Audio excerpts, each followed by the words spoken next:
వాళ్ళ మేడం, అలాగే మా జీవితంలో మనం ఎన్నో జన్మల పుణ్యం చేసుకుంటే కానీ ఇలాంటి తల్లిదండ్రులు లాంటి సారు మేడం మనకు దొరకరు.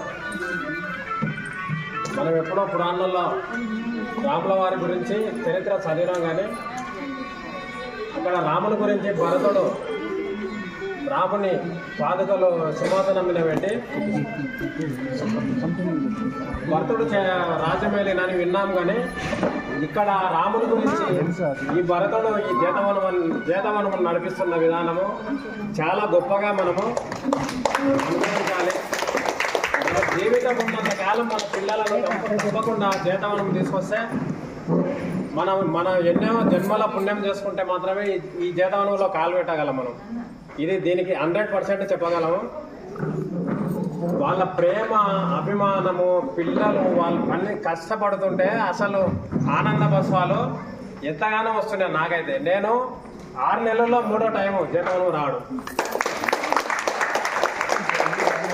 నేను ఫస్ట్ తిరుపతి వెళ్ళి వచ్చినప్పుడు సార్ ఒకసారి అక్కడ చెప్పిండు. సారు చెప్పే విధానంలోనే నాకు ఎంతనో చెప్తున్నాడు కదా, ఒకసారి వెళ్దాం, ఎట్లా ఇంత దూరం వచ్చినామని వస్తే మేము వచ్చి కారు అక్కడ చెట్టు కింద ఆపితే మేడం మాకు చెట్టు దగ్గర వచ్చి మమ్మల్ని రిసీవ్ చేసుకొని తీసుకొచ్చి టీ ఇచ్చి విధానం చూస్తే నేను నిజంగా చెప్తున్నాను మేడం, మిమ్మల్ని చూస్తే నేను ఇక్కడ పనిచేసే వాళ్ళు అనుకున్నాను.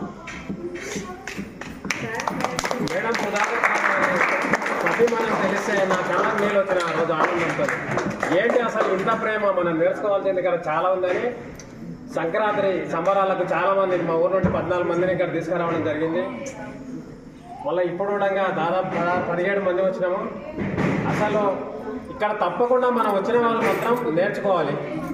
ఈ అవకాశం ఇచ్చినందుకు చెప్పాలంటే చాలామంది వాళ్ళ గురించి నేను ఒక 2 రోజులు చెప్పగలను, కానీ ఈ అవకాశం ఇచ్చినందుకు మీ అందరికీ పిరమిడ్ మాస్టర్లందరికీ